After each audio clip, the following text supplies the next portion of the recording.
Good morning, everyone. Let me start chapter number 5, Newton's laws of motion. Last time we have discussed some examples of exercise 5.1. Further, we continue. Next is example number 10.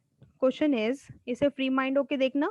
ये एक आपका live example भी है जो generally होता है और वहाँ पे इस तरीके से न्यूटन्स लॉ को यूज करते हैं. ठीक है. Now statement is a load W is to be raised by a rope. Means एक लोड दे रखा है W जिसे हम किसी रोप की हेल्प से उठा रहे हैं from rest to rest through a height h. अब आपने जनरली देखा होगा कि क्रेन जो होती है उसका क्या काम होता है, एक जगह से लोड को उठाती है और दूसरी जगह प्लेस कर देती है. ठीक है. सेम ये एग्जांपल है कि हम एक रोप की हेल्प से एक लोड को उठाते हैं रेस्ट की पोजीशन से और फिर फर्दर उसे रेस्ट पर रख देते हैं थ्रू ए हाइट h. तो पहले वो क्या करते हैं, उठाते हैं लोड को, फिर एक हाइट तक लेके जाते हैं, फिर फाइनली नीचे लेके जाते हैं. ठीक है. इस टाइप से पहले उसे लोड उठाया रेस्ट से, फिर एक हाइट तक लेके जाते हैं, फिर फाइनली उसे नीचे रेस्ट पे रख देते हैं. ठीक है. And the greater tension which the rope can safely bear is NW. इस केस में जो वो मैक्सिमम टेंशन बियर कर सकती है रोप वो NW वेट के अकॉर्डिंग दे रखा है. Show that the time in which the ascent can be made is this. अब इस केस में हमें शो करना है जो आपका एसेंट है. एसेंट का मीनिंग है लोड को रेस्ट से रेस्ट की पोजीशन पे रखने के लिए जो टोटल टाइम लगेगा that is equal to this. ठीक है. सो स्टार्ट करते हैं. पहले आप फ्री माइंड होके सारे इसके स्टेप्स देखो, फिर उसके बाद उसे कंपाइल करेंगे. ठीक है. Since motion is from rest to rest, motion आपकी रेस्ट से रेस्ट तक है, तो इसका meaning so we use graphical method. तो इसलिए हम ग्राफिकल मेथड यूज कर रहे हैं. So we will make a diagram. तो इस केस में कंसीडर कर ली this X axis, Y axis. Initially यहाँ लोड आपका रेस्ट पर है, यहाँ से हम लोड को उठाते हैं with the help of rope और एक हाइट तक लेके जाते हैं. Then finally put at point B at rest. ठीक है. अब इस केस में देखिए इनिशियली रेस्ट पर है तो इनिशियल पॉइंट पे वेलोसिटी जीरो, फाइनल भी रेस्ट पर है तो फाइनल वेलोसिटी जीरो. लेकिन जब आप इसे रोप की हेल्प से उठाएंगे तो इस वाली हाइट पे ए पॉइंट पे इसकी अपनी कुछ वेलोसिटी होगी. सपोज कर लेते हैं वेलोसिटी इज v. ठीक है. अब यहाँ एक मोशन है ओ से A, then further is A to B. O to A के अंदर आप रोप की हेल्प से इसे उठा रहे हो तो रोप के अंदर टेंशन प्रोड्यूस होगी टी अपवर्ड डायरेक्शन में. वेट हमें दे रखा है, लोड का वेट दे रखा है डब्लू, तो उसका वेट एक्ट करेगा वर्टिकली डाउनवर्ड डब्लू जी. ठीक है. ओ से ए के लिए हमने कंसीडर कर ली. यहाँ ओ से ए के लिए वेलोसिटी इंक्रीज हो रही है so there is acceleration F. ठीक है. फर्दर ए टू बी के अंदर वेलोसिटी आपकी डिक्रीज हो रही है सो देयर इज रिटार्डेशन. तो यहाँ देखिए the time of motion will shall be least if first part of motion is that of uniform acceleration and the second part with uniform retardation. First part में आपका uniform acceleration आएगा, second के अंदर uniform retardation. ठीक है. Suppose करते हैं T is a tension in the rope, then T की वैल्यू. अब ये मैक्सिमम टेंशन कितना बियर कर सकती है NW के अकॉर्डिंग, लेकिन NW तो आपका मास हो गया, टेंशन आपकी एक फोर्स होती है. So force is mass into acceleration, तो इसलिए हम यूज करेंगे T is equal to NW mass into acceleration g. ठीक है. नेक्स्ट अब इस वाले पॉइंट पे इक्वेशन ऑफ मोशन अप्लाई करते हैं.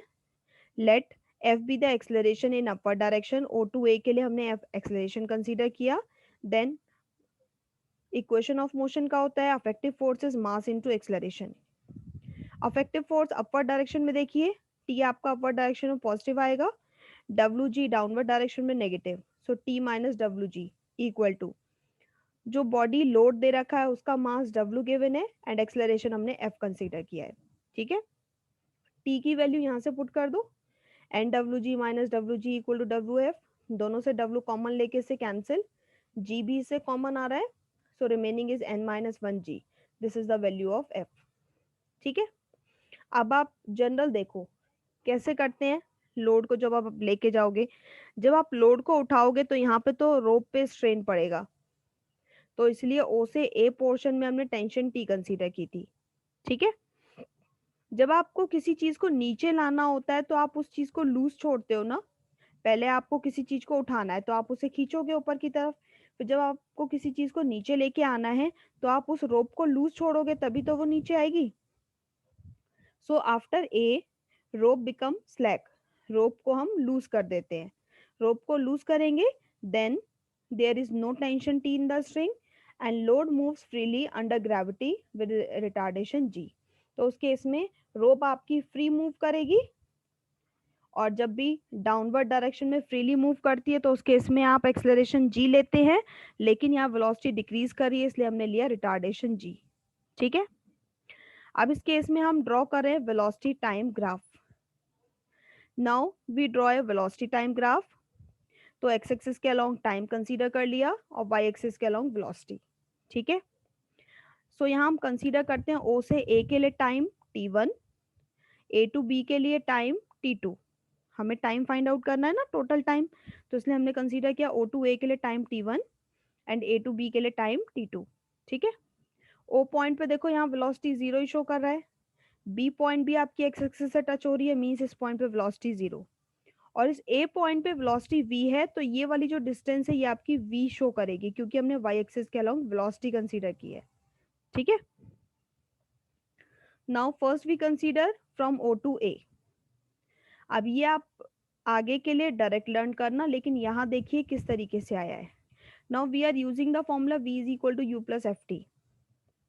ए पॉइंट पे वेलोसिटी v, ओ पॉइंट पे velocity zero, so initial velocity zero, f is the acceleration, time is t1। तो यहाँ से t1 की f की value v upon t1, further f की वैल्यू आप यहाँ से पुट करेंगे, नेक्स्ट यहाँ से t1 की वैल्यू फाइंड आउट कर लेंगे, call it equation number second. ठीक है, next is the motion from A to B, again using the same formula, but इस केस में नाउ ए पॉइंट की वेलोसिटी मिनिमम इनिशियल वेलोसिटी होगी v and final velocity is zero.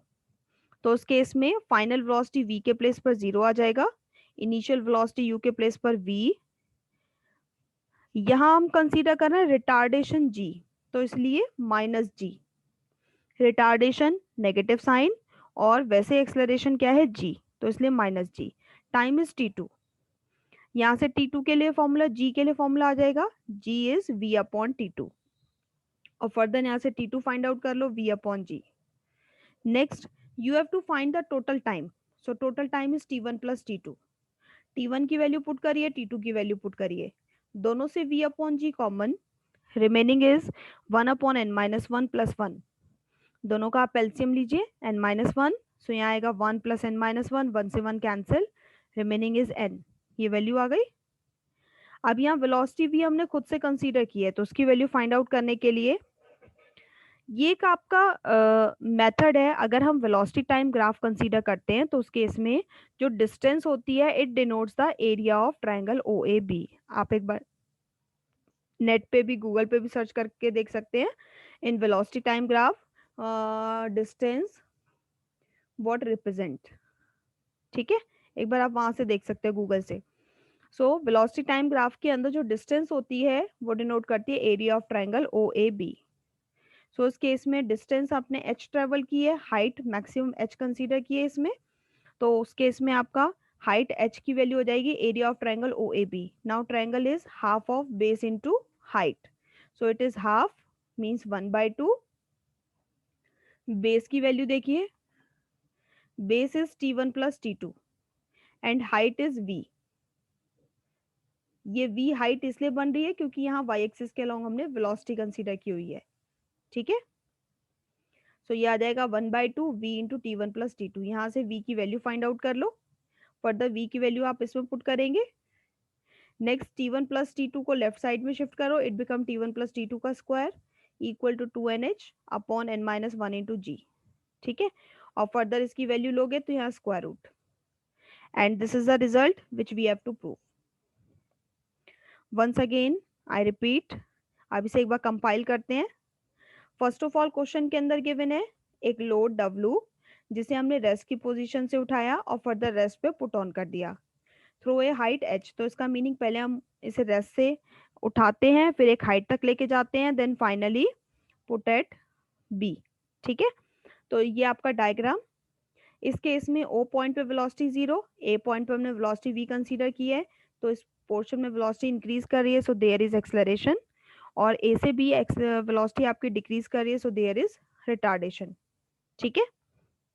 So first of all इस case में रोप की help से आप उठा रहे हो तो रोप में टेंशन टी होगी, लोड आपको डब्ल्यू गिवन है तो उसका वेट एक्ट करेगा W G vertically downward.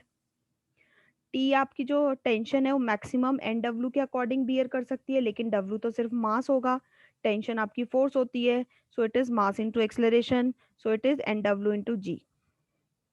Suppose करते हैं ओ टू ए के लिए F is the acceleration. Now effective force mass into acceleration, effective force upper direction में T minus W ji equal to W into F. T की value put कर दो, यहाँ से एफ की value. Next A to B के लिए जब हम रोप को लूज करते हैं then there is no tension in the string, no tension in the rope, so it moves freely with acceleration G. लेकिन यहाँ वेलोसिटी डिक्रीज हो रही है, so it become retardation G. Next हमने यहाँ वेलोसिटी टाइम ग्राफ कंसीडर किया, सो ओ से A के लिए time t1 and A to B के लिए टाइम t2 कंसीडर करते हैं, और ए पॉइंट पे velocity v, so it denotes the velocity v। ठीक है। अब ये आप डायरेक्ट लर्न कर लेना, और एक्सरसाइज के भी क्वेश्चन है वहां पर भी। फर्स्ट पार्ट के लिए एफ की वैल्यू आपकी आएगी v अपॉन t1, एफ की वैल्यू पुट कर दो, यहाँ से t1 फाइंड आउट कर लो। सेकेंड पार्ट के लिए एक्सेलरेशन आपका g है, तो g रिटार्डेशन g, सो g की वैल्यू v अपॉन t2। ठीक है, यहाँ से t2 की value. Next total time t1 plus t2, दोनों को ऐड कर दो। ठीक है, नेक्स्ट इसे सिंप्लीफाई कर लो। v की वैल्यू के लिए हम यूज करते हैं वेलोसिटी टाइम ग्राफ का result, means in this distance travel denote the area of triangle O A B, area is half of base into height, तो यहाँ से v की वैल्यू आप इसमें पुट कर दो, t1 प्लस t2 को इधर शिफ्ट कर दो, सो इसका स्क्वायर और इसकी value under root. This question is most important, ये जनरली आता है, और इसके आप पहले इसे समझ के करिए, फिर उसके बाद इसके स्टेप्स क्रैम कर लो। ठीक है। Next come to exercise. Exercise 5.1 में देखिए, जैसे कि एक बार आपका ये क्वेश्चन आया हुआ है, क्वेश्चन नंबर 10, ये तो बहुत ही इजी है। इसके अलावा क्वेश्चन नंबर 11 क्वेश्चन आपका इसी टाइप का है, same as example number 10। Question number 13 कई बार आया हुआ है, क्वेश्चन नंबर 12, 11, 12, 13 ये तीनों एक टाइप के। ठीक है। इसी तरीके से एक आपको ट्रेन और इंजन वाला कराया था, उसके ऊपर बेस्ड ये क्वेश्चन नंबर 14 दे रखा है। क्वेश्चन नंबर 14, एक आपने बुलेट वाला किया था example number 6, so this question number 9 is same as example number 6। बाकी इसके ये वाले क्वेश्चंस हैं, ये भी आपके आ जाते हैं पेपर में, तो इन्हें एक बार आप करके देख लोगे तो पेपर में करना इजी होगा। ठीक है, ओके।